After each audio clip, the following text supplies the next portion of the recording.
Chapter 10. Marianne's preserver, as Margaret, with more elegance than precision, styled Willoughby, called at the cottage early the next morning to make his personal inquiries. He was received by Mrs. Dashwood with more than politeness, with the kindness which Sir John's account of him and her own gratitude prompted, and everything that passed during the visit tended to assure him of the sense, elegance, mutual affection, and domestic comfort of the family to whom accident had now introduced him. Of their personal charms he had not required a second interview to be convinced. Miss Dashwood had a delicate complexion, regular features, and a remarkably pretty figure. Marianne was still handsomer.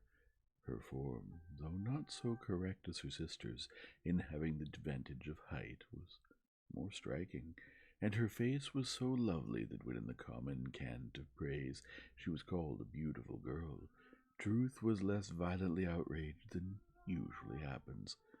Her skin was very brown, but from its transparency her complexion was uncommonly brilliant. Her features were all good. Her smile was sweet and attractive, and in her eyes, which were very dark, there was a life, a spirit, and eagerness which could hardly be seen without delight. From Willoughby their expression was at first held back by the embarrassment which the remembrance of his assistance created. But when this passed away, when her spirits became collected, when she saw that to perfect good breeding of the gentleman he united frankness and vivacity, and above all, when she heard him declare that of music and dancing he was passionately fond, she gave him such a look of approbation as secured the largest share of his discourse to herself for the rest of his stay. It was only necessary to mention any favorite amusement to engage her to talk. She could not be silent when such points were introduced, and she had neither shyness nor reserve in their discussion. They speedily discovered that their enjoyment of dancing and music was mutual, and that it arose from a general conformity of judgment in all that related to either. Encouraged by this to a further examination of his opinions, she proceeded to question him on the subject of books. Her favorite authors were brought forward and dwelt upon with so rapturous a delight that any young man of 25 must have been insensible indeed not to become an immediate convert to the excellence of such works, however disregarded before. Their taste was strikingly alike.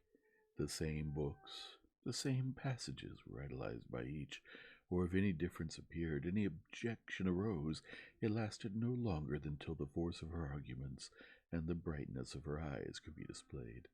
He acquiesced in all her decisions, caught all her enthusiasm, and long before his visit concluded they conversed with the familiarity of a long-established acquaintance.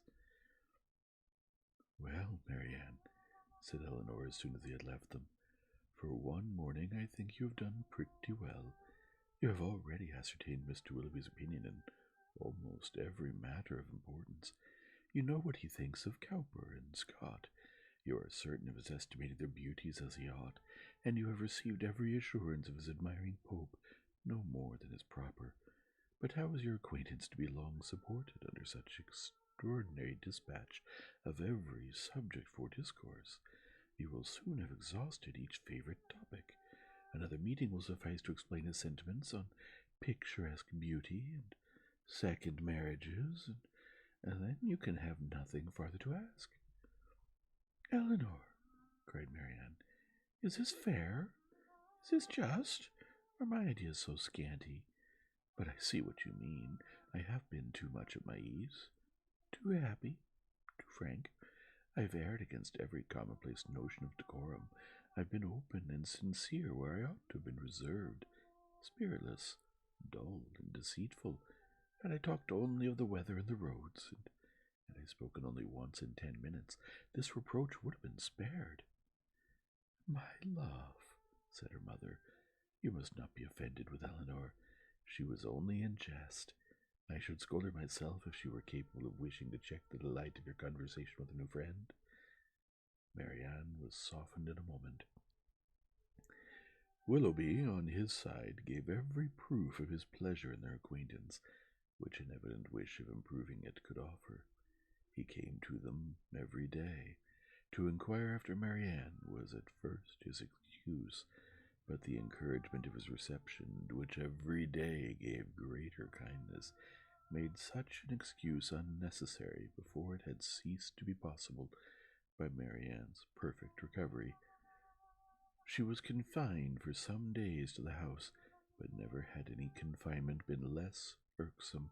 Willoughby was a young man of good abilities, quick imagination, lively spirits, and open, affectionate manners. He was exactly formed to engage Marianne's heart, for, with all this, he joined not only a captivating person, but a natural ardor of mind, which was now roused and increased by the example of her own, and which recommended him to her affection beyond everything else. His society became gradually her most exquisite enjoyment. They read, they talked, they sang together. His musical talents were considerable, and he read with all the sensibility and spirit which Edward had unfortunately wanted. In Mrs. Dashwood's estimation he was as faultless as in Marianne's, and Elinor saw nothing to censure him in but a propensity in which he strongly resembled and peculiarly delighted her sister, of saying too much of what he thought on every occasion, without attention to persons or circumstances, in hastily forming and giving his opinion of other people, in sacrificing general politeness to the enjoyment of undivided attention where his heart was engaged, and in slighting too easily the forms of worldly propriety. He displayed a want of caution which Elinor could not approve, in spite of all that he and Marianne could say in its support. Marianne began now to perceive that the desperation which had seized her at 16 and a half of ever seeing a man who could satisfy her ideas of perfection had been rash and unjustifiable. Willoughby was all that her fancy had delineated in that unhappy hour, and in every brighter period, as capable of attaching her, and his behavior declared his wishes to be in that respect as earnest as his abilities were strong. Her mother, too, in whose mind not one speculative thought of their marriage had been raised by his prospect of riches, was led before the end of a week to hope and expect it, and secretly to congratulate herself on having gained two such son-in-laws as Edward and Willoughby.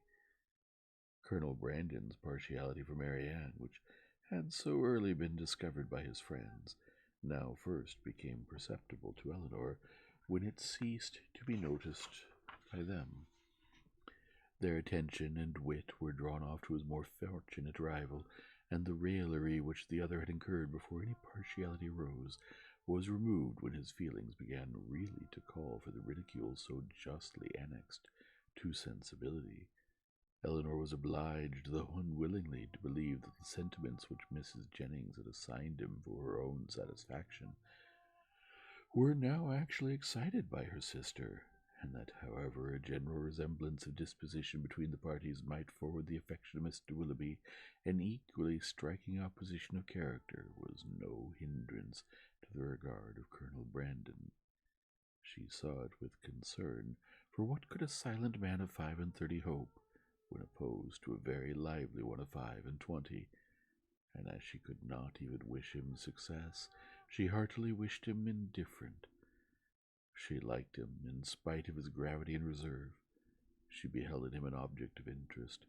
His manners, though serious, were mild, and his reserve appeared rather the result of some oppression of spirits than of any natural gloominess of temper. Sir John had dropped hints of past injuries and disappointments, which justified her belief of his being an unfortunate man, and she regarded him with respect and compassion. Perhaps she pitied and esteemed him the more because he was slighted by Willoughby and Marianne, who, prejudiced against him for being neither lively nor young, seemed resolved to undervalue his merits. "Brandon is just the kind of man," said Willoughby one day, when they were talking of him together, "whom everybody speaks well of, and nobody cares about, whom all are delighted to see, and nobody remembers to talk to. That is exactly what I think of him, cried Marianne. Do not boast of it, however, said Eleanor, for it is injustice in both of you. He is highly esteemed by all the family at the park, and I never see him myself without taking pains to converse with him. That he is patronized by you, replied Willoughby, is certainly in his favour, but as for the esteem of the others, it is reproach in itself. Who would submit to the indignity of being approved by such a woman as Lady Middleton and Mrs. Jennings, that could command the indifference of anybody else? But perhaps the abuse of such people as yourself and Marianne will make amends for the regards of Lady Middleton and her mother. If their praise is censure, your censure may be praise, for they are not more undiscerning than you are prejudiced and unjust. In defense of your protege, you can even be saucy. My protege, as you call him, is a sensible man, and sense will always have attractions for me. Yes, Marianne, even in a man between 30 and 40, he has seen a great deal of the world, has been abroad, has read, and has a thinking mind. I have found him capable of giving me much information on various subjects, and he has always answered my inquiries with readiness of good breeding and good nature. That is to say, cried Marianne contemptuously, he has told you that in the East Indies the climate is hot, and the mosquitoes are troublesome. He would have told me so, I doubt not, had I made any such inquiries, but they happen to be points on which I have been previously informed. Perhaps, said Willoughby, his observations may have extended to the existence of nabobs, gold moors, and palanquins. I may venture to say that his observations have stretched much further than your candour, but why should you dislike him? I do not dislike him. I consider him, on the contrary, as a very respectable man, who has everybody's good word and nobody's notice, who has more money than he can spend, more time than he knows how to employ, and 2 new coats every year.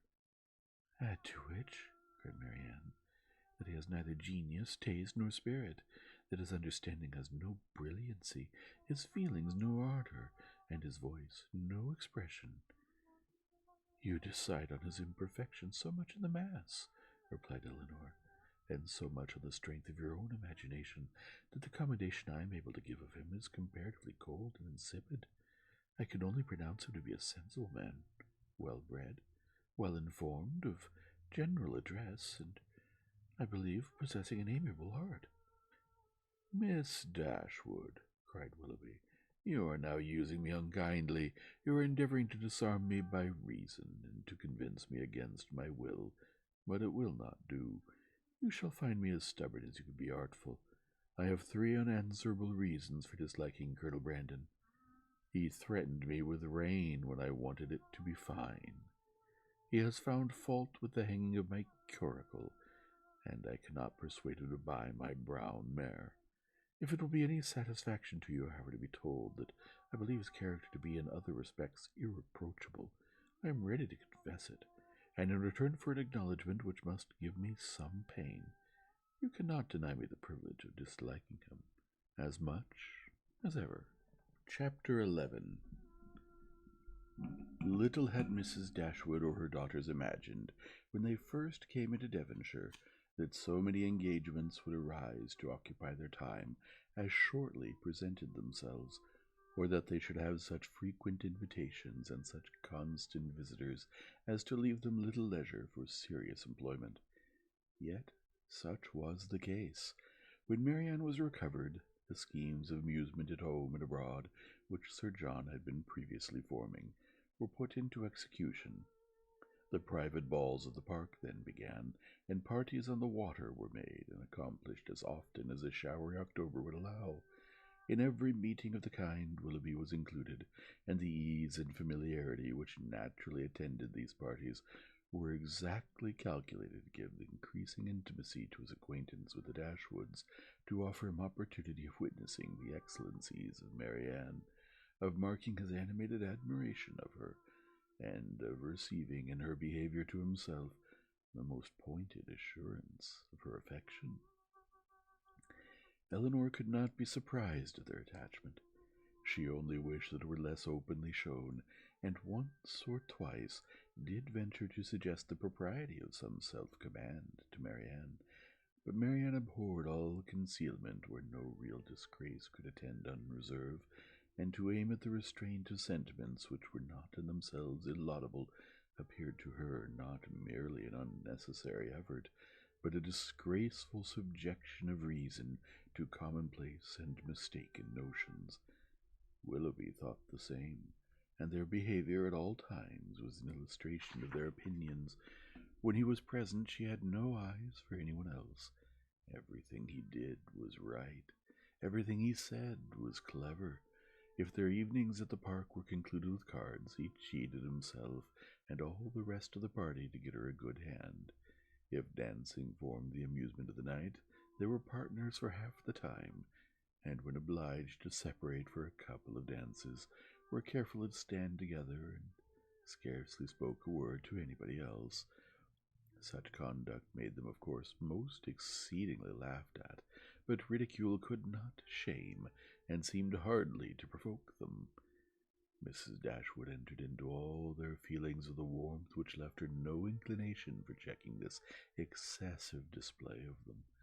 To her it was but the natural consequence of a strong affection in a young and ardent mind.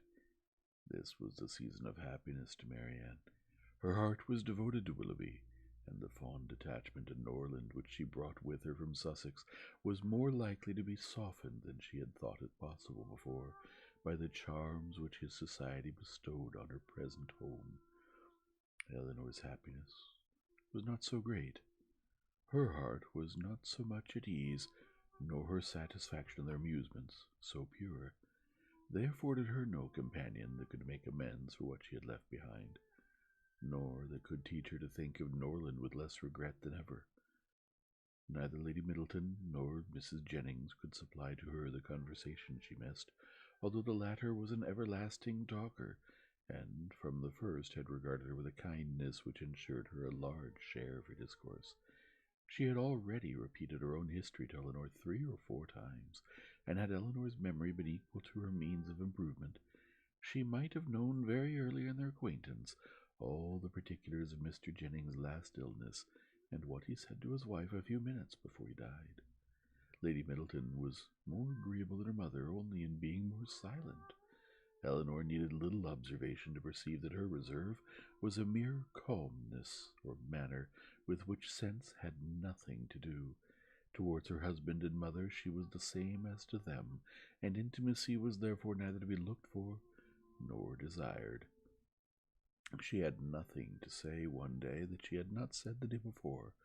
Her insipidity was invariable, for even her spirits were always the same, and though she did not oppose the parties arranged by her husband, provided everything were conducted in style and her 2 eldest children attended to, she never appeared to receive more enjoyment from them than she might have experienced in sitting at home, and so little did her presence add to the pleasure of the others by any share in their conversation, that they were sometimes only reminded of her being amongst them by her solicitude about her troublesome boys.